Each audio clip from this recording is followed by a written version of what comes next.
everyone, welcome to Behind the Numbers. I'm Dave Bookbinder. I'm a senior director at CFGI. And as you know, this is the program where we dig deeper to understand what really matters most in business. Today, I'm really pleased to welcome Salvatore Patti, who's a senior vice president at WSFS Bank. Sal's going to be going behind the numbers today. Sal, welcome. Thank you, David. Happy to be here. It's great to be here in a in-person setting as well. I know these are rare occurrences these days, so I appreciate that. And I'm sure everybody who's watching does too. Yes. So, Sal, always start out by just asking the guests to tell the audience a little bit about who they are. So why don't you tell us a little bit about yourself, maybe a little bit about WSFS? Absolutely. Because WSFS is a name that I'm guessing a lot of people may not be familiar with. Yes. WSFS. And what I'll say is, I'll get into that in a minute, but let me start by my background. 28 years in the banking business, and pretty diversified career in commercial banking as well as wealth management. I'm a director of commercial banking and wealth management for WSFS, and WSFS is not a slogan, right? It's actually our name. And what it stands for is we stand for service. So we're governed by a simple mission that if we do the right thing by our clients and execute on our relationship management structure, good things will happen. Right. So we're, excuse me, the longest standing financial institution that's headquartered in the greater Delaware Valley region. We're headquartered in Delaware. And our target market is Pennsylvania, in New Jersey, and Delaware. When you look at our lines of businesses and how we go to market, obviously we have a retail platform in the region here, commercial banking, small business, treasury management. New Lane is our leasing arm, private wealth management, as well as Cash Connects, which helps with ATM logistics. So we moved into the Philadelphia market through the acquisition of Beneficial Savings Bank. And that penetration is allowing us to be able to grow the market, and we're doing that with a great team in place. Great, it's an awesome background. So we're going to be talking to business owners and entrepreneurs and financial leaders about things that are going to be germane to them as we roll into the new year. But before we dive into that, you're also the chairman of the PiDC. Why don't you tell folks what that is and why that matters? Yes, PiDC is the Philadelphia Industrial Development Corporation. So I've sat on the PiDC board for quite some time. I was elected chairman of the board in April, and they are the economic development arm of the city of Philadelphia. And our focus at PiDC is to be the engine that fuels job growth in the city of Philadelphia. And we do that through various programs. And especially during the pandemic, we were very instrumental in administering a lot of the programs for small businesses in the region. And it's a great team, which has a significant amount of impact to the Philadelphia region. Yeah, well, congratulations on that. I know that's part of your overall philosophy of giving back. Yes, absolutely. Nice. Absolutely. So let's jump into the topic, so to speak, Sal. So 2020 has been just a insane kind of year for everybody, right? We've all had to figure out how to adapt and survive and pivot and so forth. And some of us have been very lucky being able to work from home. Others have seen their businesses crumble. And I'm sure you've seen it all in your space too. So what have you seen in terms of this concept of business survival? How are your clients getting through? Have they gotten through 2020? Yeah, you talked about the word pivot. And if you look at in March, everyone had to pivot. And clients had to go into a virtual setting. You figure everything was shut down. And you're looking at, in some cases, 90% to 100% of these businesses in a virtual setting. And you're in an environment that, it's changed. It's changed that you were not expecting. But that change, in my opinion, if you adapt the infinite mindset, it brings opportunity, right? Because change is looking at different ways, whether that pivot is embracing technology on how you do things. It's having that infinite mindset around that. If you're going to have a finite mindset, in my opinion, what that does is that you're just waiting for things to go back to the way they were. And given to where the pandemic has brought us, I just don't see that happening. If anything, what it has done is it has pretty much accelerated a lot of the strategic plans that companies are facing. Like if you had a company out there that was looking to adopt a digital strategy that may have been 5 years out, that digital strategy's here. Yeah. Right. We're going to see that, when we go back, that the new normal is going to look totally different, especially when you get into, workforce design, where you're going to have companies that are, still going to have people working virtually and some people in the office, so that, from an office environment standpoint, you're going to see a change there. So a lot of good change, but for some, it's something that is going to be challenging, and for others, it's really reinvention and moving forward. Yeah. So you mentioned infinite mindset. Did you happen to read the Simon Sinek book? Yes. So I love Simon Sinek, and I listen to him a lot, and it was really inspirational for me when I listened to his 5-minute talk to his employees about the finite and the infinite mindset. And why don't you enlighten the audience about your perspective on the infinite mindset? What does that mean? Yeah, so the infinite mindset is really centered around change, okay, and embracing change, and looking at it as a way for you to continue and reinvent your business. But then more importantly, David, it's really making sure that your employees are engaged in doing that. So whatever that change may be. And Simon Sinek talks about, he brings up how, the internet has changed everything. And then he brings up Starbucks, for example, where, when Starbucks came in, the coffee industry changed. Right.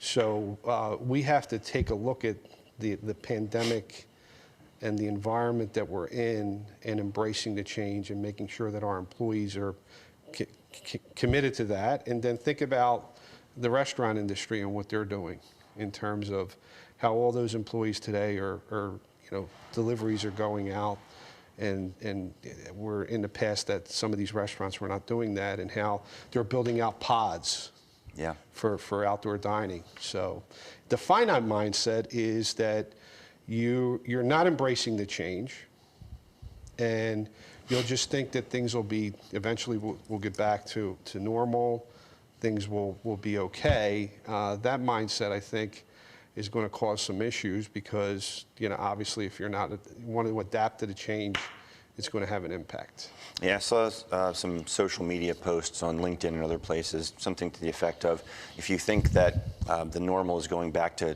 2019, then you didn't learn anything in 2020. Yeah. Sal, for the folks who are watching and listening and want to maybe get in contact with you, what's the best way for them to do that? Yes, my email is the best way. My email address is spatti, P-A-T-T-I, at WSFSbank.com.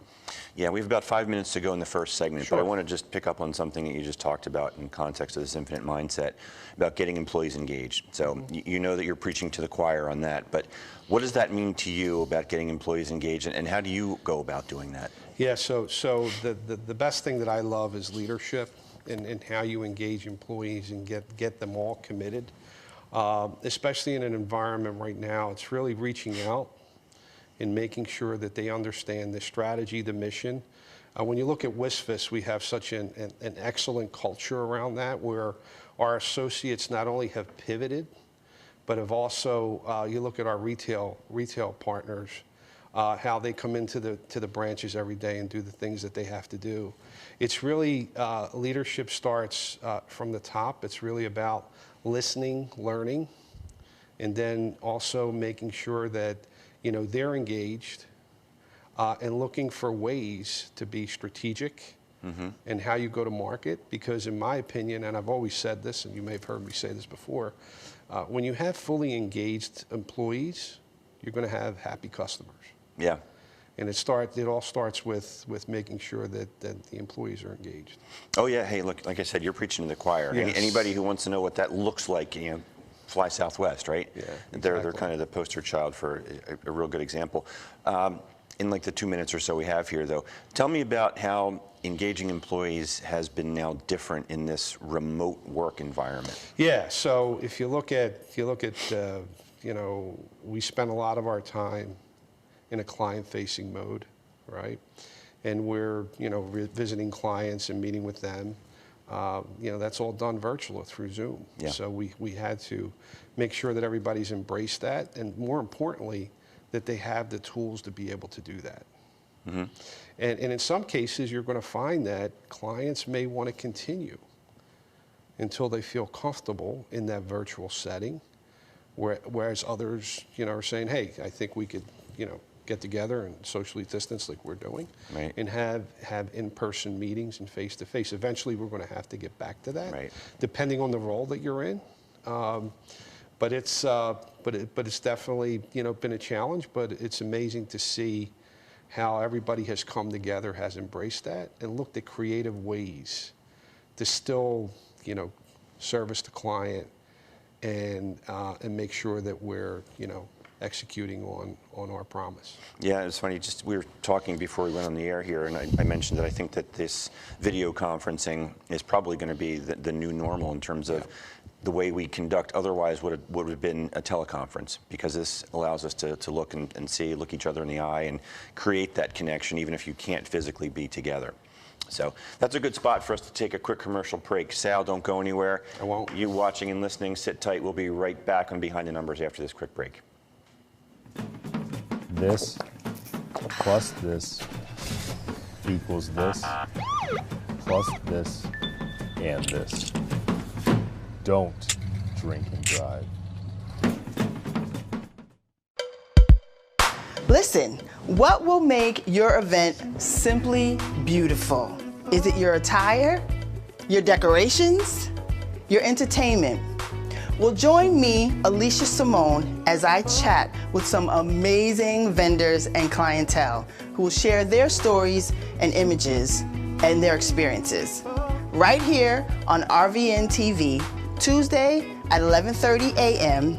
and Wednesday at 4 p.m. It will be simply beautiful. See you then.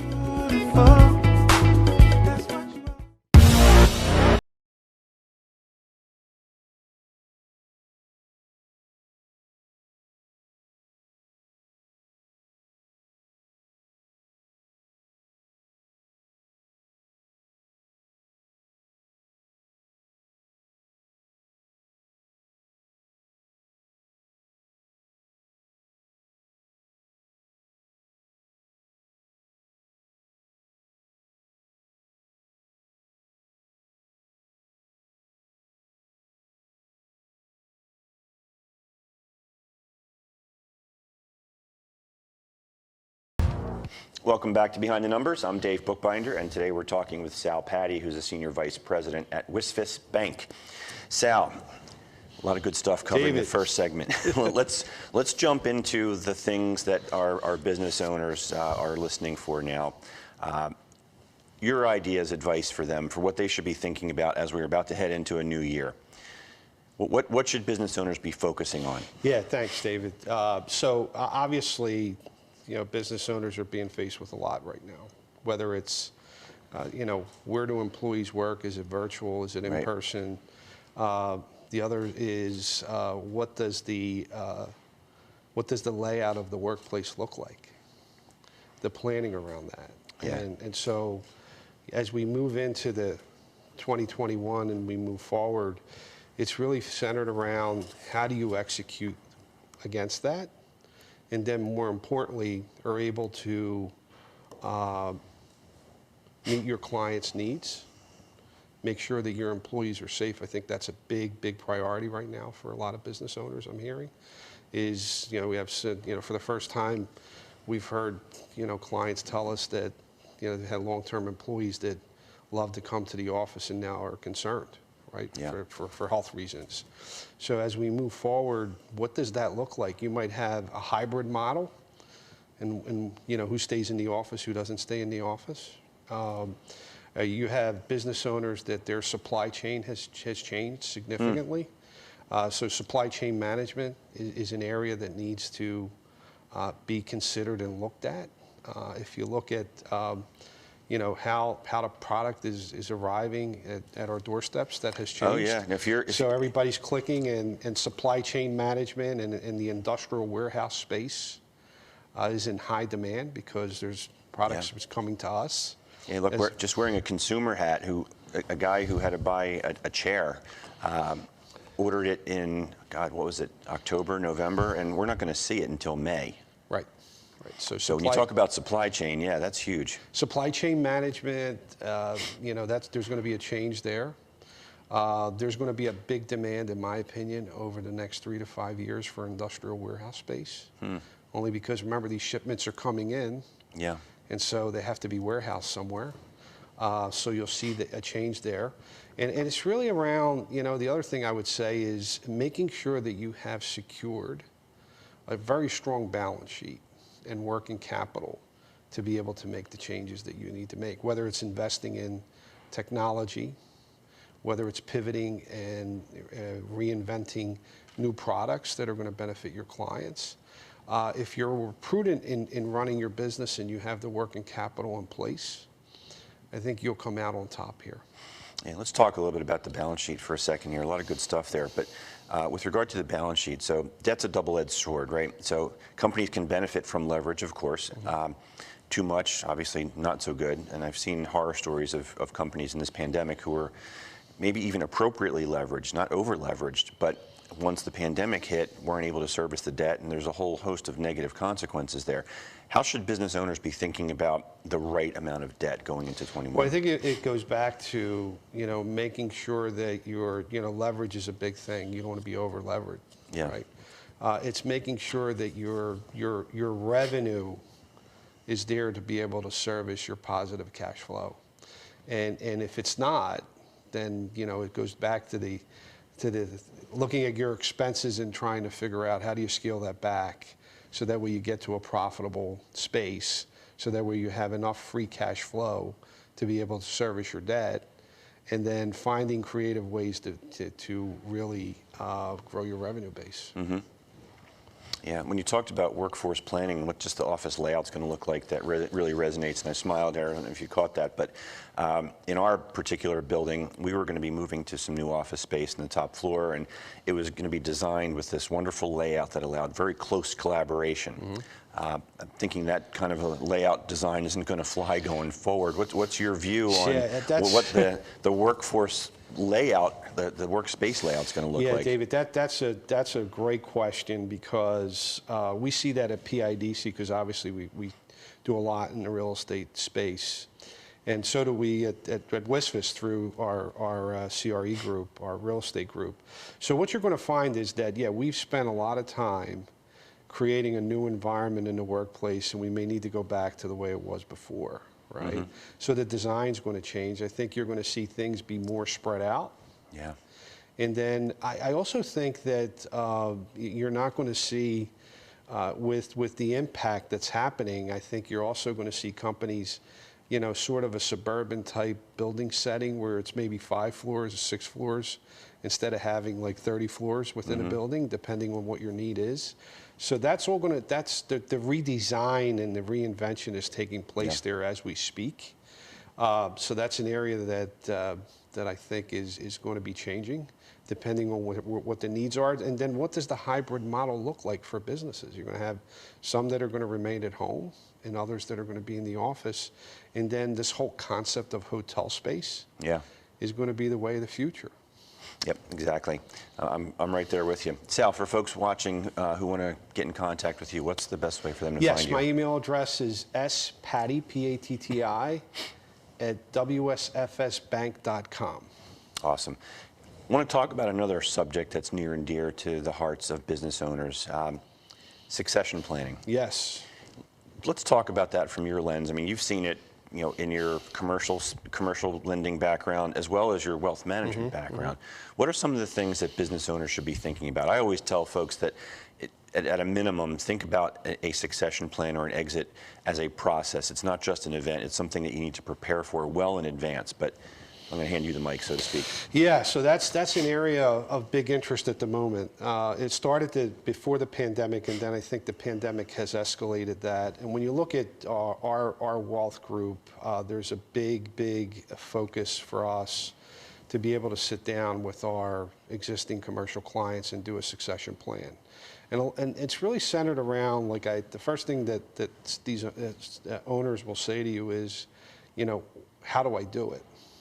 How do I do my succession plan? And we spend a lot of time working on, you know, what are the priorities, right? Does that mean that you're going to sell your company? Do you have family that's going to take over the company?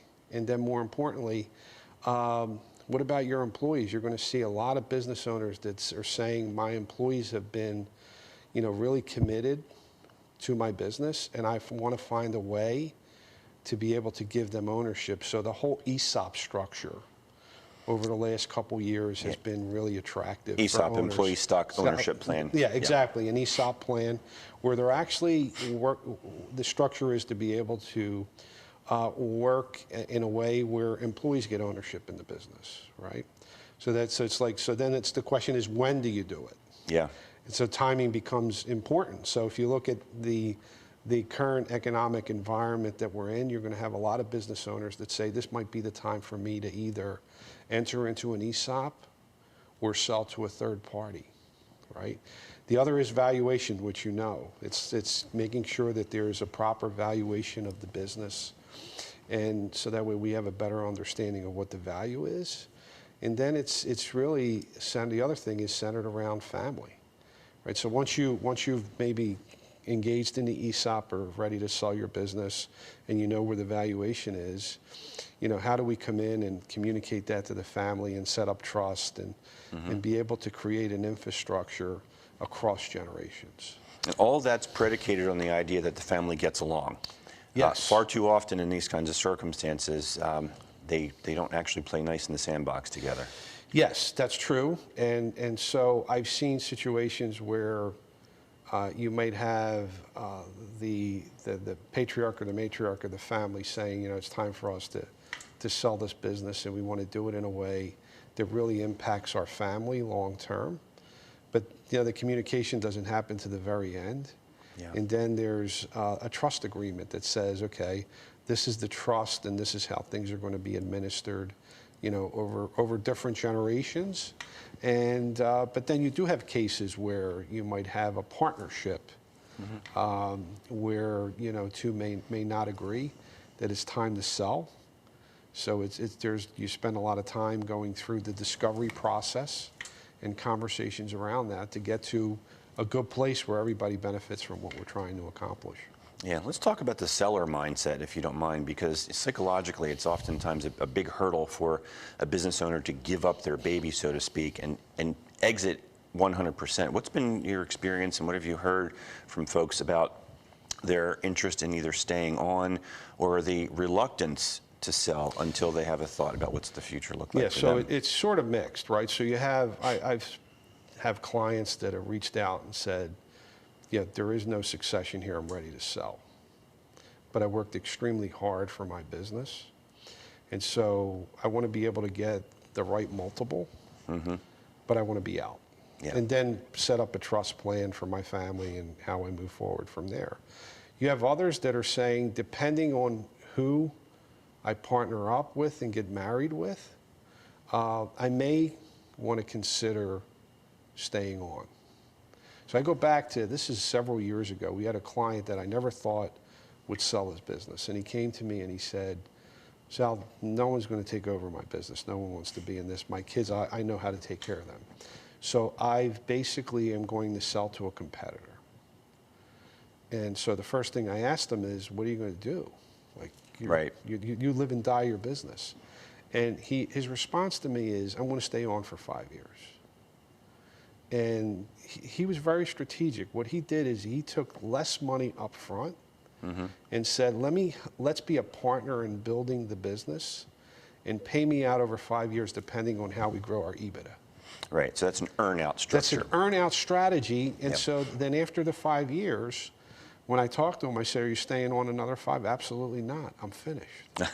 So it's all a function of who are you going to partner up with, and then what's the next strategy for you personally. Yeah, we have about 2 minutes to go, but just to finish off on this topic, we've talked a little bit about what companies should be doing, but what are the mistakes that you've seen folks make as they're thinking about the exit plan, the succession plan, that if you had a chance to tell them 3 years in advance, don't do what you did or don't do what you're thinking of doing, what might you say? I'd say go through a thoughtful process. Make sure you engage with all of your advisors, whether it's your bankers, your accountants, and make sure that it's a good fit.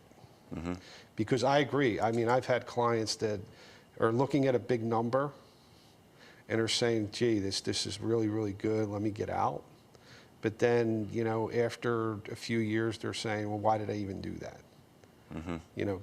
So it goes back to planning. Planning is very critical when you're looking at succession planning, and making sure that you're vetting everything out and that your advisors are front and center in, what's the next step you need to take. Yeah, you've got to have the right team. You need a quarterback so that somebody's driving it and they're all working together for your best interest, Mr. or Miss Client. Absolutely. Yeah, and one other thing I would just put an exclamation point on valuation. That's what I do all day, every day.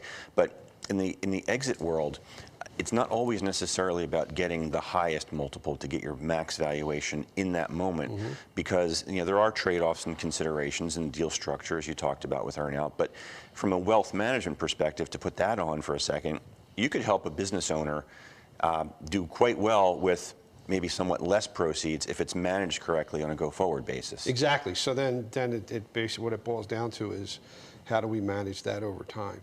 Right. So that way that the next generation is going to be the recipient of that wealth that's been created through that sale. So maybe you're actually taking that infinite mindset into that aspect as well. Exactly. How's that for pulling it all together? That was unplanned. It's getting creative. That's what happens on live TV. Sal, thanks so much for joining us on Behind the Numbers. Thank you. We've been talking today with Sal Patti, who's a Senior Vice President at WSFS Bank, and if you want to get in touch with him, he's told you how to do that. If you'd like to get in contact with me, you can find me on LinkedIn, Facebook, and Twitter. And be sure to hit the subscribe button so that you can stay on top of everything that we are up to here on Behind the Numbers. Until we meet again, stay well, everybody. Take care.